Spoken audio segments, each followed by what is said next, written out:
Olá pessoal, tudo bom com vocês? Me chamo Keren, sou a nova professora aqui de Direito Tributário, então eu vou acompanhar vocês aí mais ou menos na jornada, eu acredito, de uns 6 meses. E assim, como de praxe, né? Vou fazer uma apresentação aqui inicial rápida para vocês saberem um pouco sobre mim, já que eu não acabei não tendo como aparecer na videoconferência. Logo eu apareço na videoconferência, fiquem tranquilos. Gente, eu sou formada em Direito pela Universidade Anhanguera, Uniderp, Campo Grande, Mato Grosso do Sul, e especialista em Direito Processual Civil pela Escola de Direito do Ministério Público também de Campo Grande, Mato Grosso do Sul. No momento eu sou advogada, atuante em diversas áreas do direito, entre elas direito tributário, né? Que é a matéria que eu estarei aqui ministrando para vocês. Eu espero que nós possamos nos conhecer pessoalmente o quanto antes, assim que terminar essa pandemia, né, que infelizmente nos mantém aí isolados. Se bem que tem um ponto positivo, né, de tudo isso, que é no caso desse encontro online, vamos colocar assim, que é no caso a, a, a questão de não precisar usar máscara, né? Nisso é até um ponto positivo, porque eu acredito que assim como eu, vocês devem estar saturados dessa máscara. Enfim, sem mais delongas, vamos então ao conteúdo, né? Gente, olha só, eu preparei aqui um slide para vocês. E aqui na primeira página do slide, eu coloquei o que? As noções introdutórias, que são algumas informações assim necessárias para que vocês tenham assim um contato inicial com o direito tributário. Primeira coisa, né? O direito tributário, ele é parte do direito público. O que significa dizer que o direito tributário, no caso, ele obedece aos princípios fundamentais do direito público, né? Quais são esses princípios fundamentais do direito público? O primeiro deles, a supremacia do interesse público sobre o interesse privado. Gente, por supremacia do interesse público sobre o interesse privado, o que a gente entende? A gente entende que o interesse público ele fica acima do interesse privado. É como se fosse uma relação verticalizada, onde o Estado ele fica acima do particular. E aí, por exemplo, eu vou trazer um exemplo para vocês. Vamos supor que o Estado ele precise construir uma creche e para a construção dessa creche ele vai necessitar usar o terreno da tua casa. O Estado chega em você e fala assim: fulano, eu preciso da tua casa, você me vende a tua casa para eu construir uma creche? E você gosta muito da tua casa, mora ali vários anos, vira pro Estado e fala assim: não, eu não vendo a minha casa, não vou vender a minha casa, não quero saber. O Estado que está acima de você, ele pode te compelir a vender esta casa, no caso, a sair da tua casa por meio da desapropriação, entenderam? O mesmo não aconteceria, por exemplo, se fosse uma relação horizontalizada, né, onde o Estado se encontrasse na mesma linha que você. Ele precisaria da tua anuência, da tua concordância, ele não poderia te compelir, mas como a gente está diante de um direito público, diante da supremacia do interesse público sobre o privado, ele pode sim te obrigar a sair da tua casa. O outro princípio que a gente encontra é o da indisponibilidade do interesse público. O que é essa indisponibilidade do interesse público? Ela quer dizer? Ela quer dizer que, da mesma forma que nós somos obrigados a fazer o que o Estado determina, de certa forma, os entes públicos também são. Mas como que isso acontece? Por exemplo, aqui pela indisponibilidade de interesse público. Um exemplo que eu posso dar para essa situação aqui, vamos supor que você deve um tributo e chega, para o Estado e fala assim: olha, Estado, eu não tenho como pagar esse tributo, minha família está passando fome, eu não consigo pagar esse tributo. O Estado ele não pode perdoar, entende? A sua dívida. Ele não pode dizer: tá bom, está extinta a sua obrigação, está extinto o seu crédito tributário. Não pode. Seria diferente, né, se fosse, por exemplo, no direito privado. No direito privado, a outra pessoa, pode falar: não, beleza, está perdoado, vai, não deva mais. Mas como aqui a gente não está diante de um direito privado e sim do público, o Estado não pode. Então, a gente percebe que a relação jurídica é verticalizada o Estado comparece acima, o particular abaixo, de modo que a vontade do Estado prevalece sobre a do particular. E só para vocês entenderem, no privado predomina a livre manifestação de vontade, a liberdade contratual e a igualdade entre as partes, ou seja, as partes elas podem dispor, né, da forma que elas desejam, por exemplo, em um contrato, né, elas podem entrar em acordo, desde que, né, não atinja, não fira aqueles direitos considerados indisponíveis, tá bom? Dito isto, a gente também vê que a natureza ela é obrigacional, ou seja, ela não é discricionária, né? E refere-se à relação de crédito e débito entre os sujeitos da relação jurídica. Quando a gente vê aqui uma relação de crédito e débito, o que a gente pensa? A gente pensa o quê? Que de um lado, né, se encontra o credor, que no caso seria no polo ativo, e por credor você tem os entes tributantes, que são União, Estado, Município, Distrito Federal. E do outro lado nós temos o devedor. O devedor, no caso, se encontra no polo passivo. E como devedor nós temos o contribuinte, pessoas físicas ou jurídicas, e o responsável pelo contribuinte, né? No caso, por exemplo, de menores incapazes, né? O responsável por ele tem que contribuir, por exemplo, se houver uma doação, uma herança e tudo mais. O direito tributário, ela é a disciplina que estuda a disciplina jurídica dos tributos, ou seja, compreende todo o conjunto de princípios e normas reguladores da criação, fiscalização, arrecadação das prestações de natureza tributária, tá? E a outra informação também aqui, nessas noções introdutórias, que é muito importante o Código Tributário Nacional, ele é formalmente uma lei ordinária, mas com a entrada em vigor da Constituição Federal de 1988, né, as normas gerais sobre o direito tributário passaram a sujeitar-se a uma reserva de lei complementar, ou seja, elas precisavam de uma lei complementar para ter validade. Por isso, o CTN ele foi recepcionado pela nova ordem constitucional como lei complementar. Então, gente, o CTN ele é uma lei complementar e no caso do CTN, a lei complementar ela possui uma força muito grande, tá? E aqui eu só coloquei um conceito de lei ordinária e lei complementar para quem tenha dúvidas sobre, né, cada um dos dois. Então, assim, a princípio, o que a gente percebeu? A gente percebeu que o Estado, né, ele precisa atingir a função social dele, ele tem obrigações e para essas obrigações serem cumpridas, o que ele necessita? Ele necessita de recursos. Só que agora a gente vai saber o quê? Como que o Estado, ele obtém esses recursos. Então, aqui nesse slide eu coloquei a atividade financeira do Estado. Para ele obter esses recursos de duas formas. Quais são? Ele obtém esses recursos da forma originária e da forma derivada.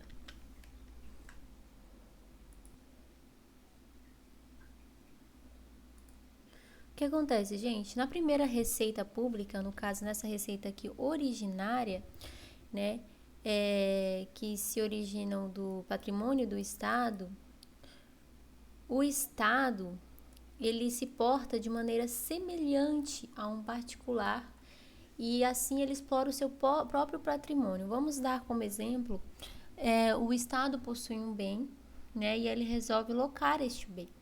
O particular, ele tem aí o poder de decisão se ele quer ou não locar este bem.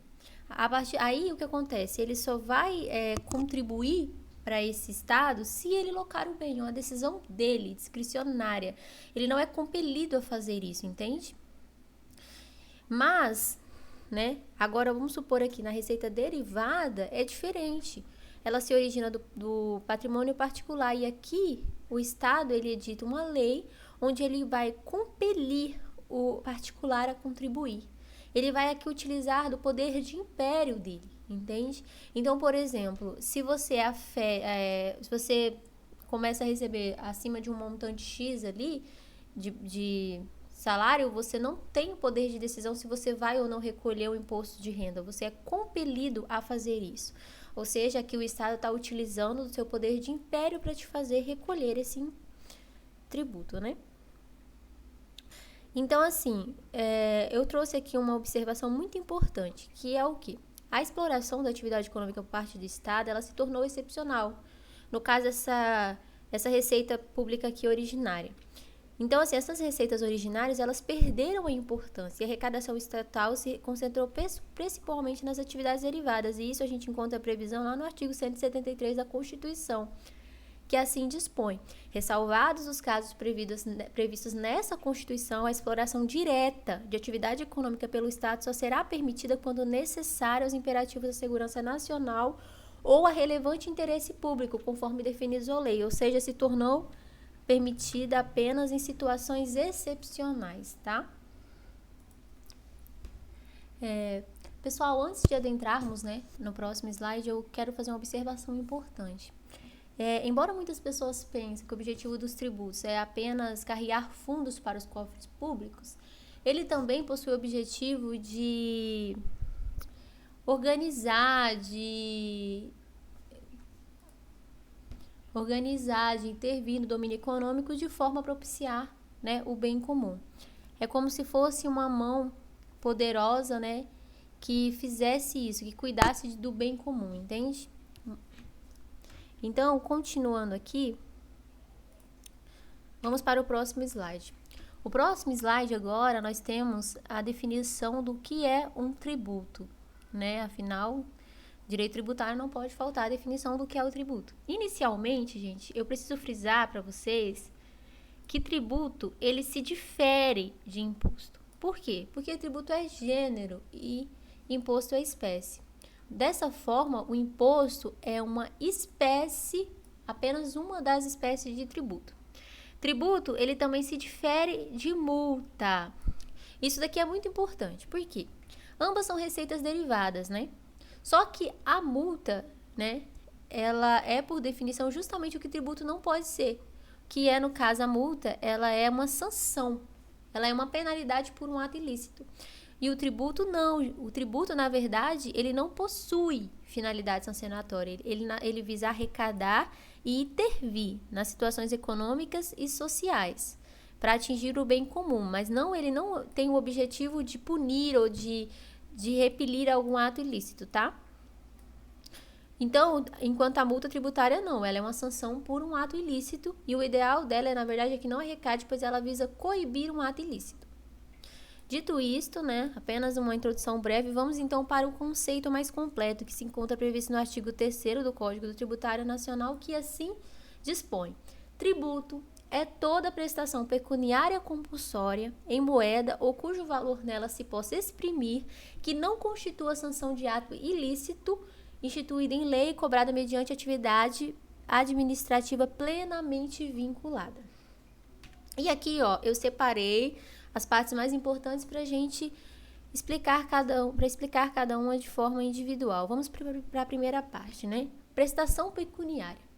Gente, prestação pecuniária, ela advém da ideia de algo que deve ser pago por meio de dinheiro. Ou seja,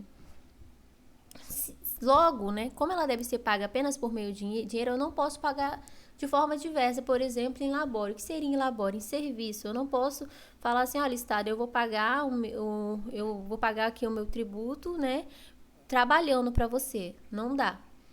In natura, olha, eu vou doar tantas sacas aqui da soja que eu estou produzindo e aí você pode, por favor, extinguir meu crédito tributário. Também não é possível. Mas tem uma observação. O artigo 156 da Constituição Federal prevê a possibilidade de dação em pagamento, que seria a conversão do pagamento originalmente feito em dinheiro para bem imóvel, tá? Salvo se for bem de família, que é aquele bem ali que a família só possui aquele bem para morar, então esse tipo de bem não pode, tá bom?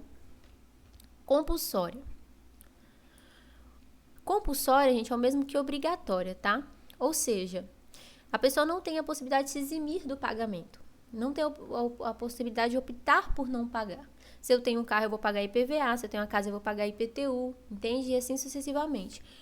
Logo, significa dizer que qualquer sujeito passivo responsável pela produção do fato gerador de um determinado tributo deve realizar seu pagamento. E essa obrigação, ela se estende não apenas aos sujeitos passivos comuns, mas também aos incapazes, no caso direito de herança e TCMD, E as empresas irregulares, como camelô, entidade que não fizeram seu CNPJ, tá bom?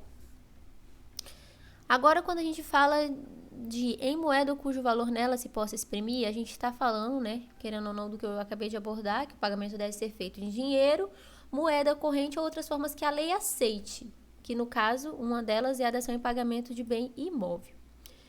E não constitua sanção de ato ilícito, ou seja, tributo não é penalidade, né? Como eu já expliquei para vocês, como no caso da multa tributária.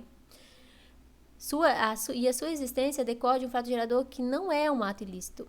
Logo, gente, tributo, não é possível que o fato ilícito, que o fato gerador seja ilícito, tá bom? Não temos essa previsão.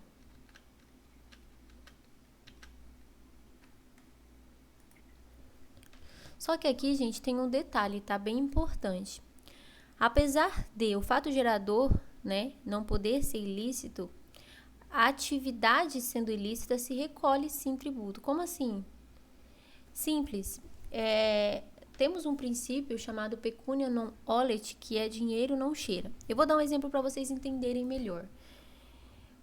Por exemplo, vamos supor que eu tenha uma loja e estou vendendo sapatos, né? Com a venda desses sapatos, vai incidir o ICMS, que no caso é Imposto sobre Mercadoria, sobre Circulação de Mercadoria, ICMS. Só que vamos supor que eu decida mudar o que eu estou vendendo, né? Mudar o que eu estou vendendo para entorpecentes.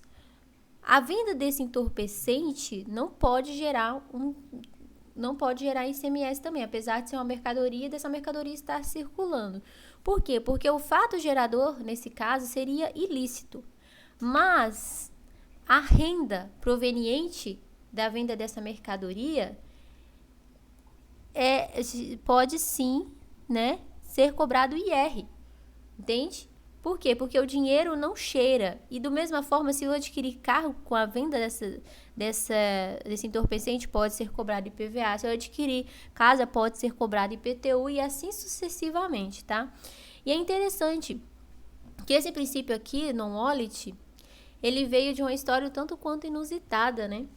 Na época do Império Romano, o Vespasiano, que foi um imperador, né, um dos imperadores mais bem-sucedidos, ele criou, né, instituiu um tributo sobre o que a gente pode considerar uma taxa, né, sobre os banheiros públicos. A utilização dos banheiros públicos, né, para a utilização desses banheiros públicos tinha que ser paga uma taxa. O seu filho, Tito, não gostou muito da ideia, que ele achou assim, nossa, que coisa fedida isso, né?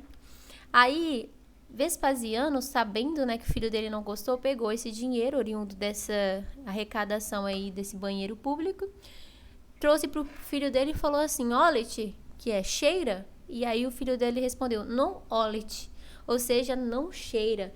Então, por mais que o dinheiro estivesse vindo de algo que fosse fedido, o dinheiro não cheira. Então, isso, gente, acontece até nos dias de hoje. Então, a gente não poderia cobrar o ICMS, né? Igual eu coloquei até aqui como exemplo. A venda da cocaína impede a incidência de ICMS, mas permite a incidência de tributos sobre a renda e patrimônios adquiridos com essa venda, tais como IR, IPVA, IPTU, ITR e assim sucessivamente, tá bom? O que mais? Instituído em lei, até agora a gente viu que tributa toda a prestação pecuniária, compulsória, em moeda ou cujo valor nela se possa exprimir, que não constitua sanção de ato ilícito instituído em lei. Ou seja, o tributo só pode ser criado, extinto por lei, tá bom? Complementar ordinária e também ele pode ser majorado ou reduzido por ato normativo de igual força, que no caso é medida provisória. Gente, isso aqui decorre do princípio da tipicidade, né? Que no caso ele até copiou do Código Penal, ou seja, ninguém pode se responder por um fato que não esteja descrito em lei, por um ato que não esteja previamente descrito em lei. E da mesma forma, nós não podemos ser restringidos de nossos bens, né? Ter os nossos bens ali, digamos assim, objeto de alguma cobrança por parte do Estado, sem uma lei que assim determine, entende? Por quê? Porque a lei, ela é aprovada pelos representantes, pelo representante do povo. Então, de certa forma, é como se o povo tivesse concordando em pagar aquele tributo, tá bom? E por último, temos, né, que deve ser cobrado mediante atividade administrativa plenamente vinculada. Ou seja, não existe discricionariedade quanto à cobrança do tributo por parte do fisco. Uma vez legalmente instituído, ele deve ser cobrado, sob pena de sofrer sanções cíveis, penais e administrativas.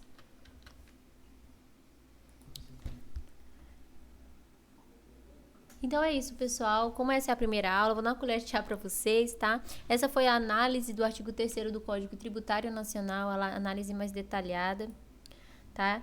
Esses foram os slides, né, que eu trouxe para vocês para nossa primeira aula.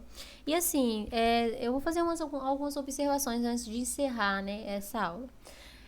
Eu vou falar um pouco sobre o plano de ensino, né? Como que nossas aulas vão ser, no caso. Nós teremos 20 encontros, tá? Sendo 16 de conteúdo de aulas, 2 avaliações, cuja média é 7, e revisão. Então, nós também teremos 2 aulas para revisão de conteúdo. Lembrando que no decorrer do semestre eu posso passar algumas atividades avaliativas, e essas atividades, no caso, vão contar para nota, tá bom? E é isso, a princípio é isso. Se vocês tiverem alguma dúvida sobre a matéria, né, que hoje eu abordei com vocês, se vocês tiverem alguma dúvida, vocês, por favor, me encaminhem ou escrevam para na próxima aula, né, que nós teremos um encontro por videoconferência, eu estarei sanando a dúvida de vocês, tá bom, gente? Um beijo, fiquem todos com Deus, até a próxima aula.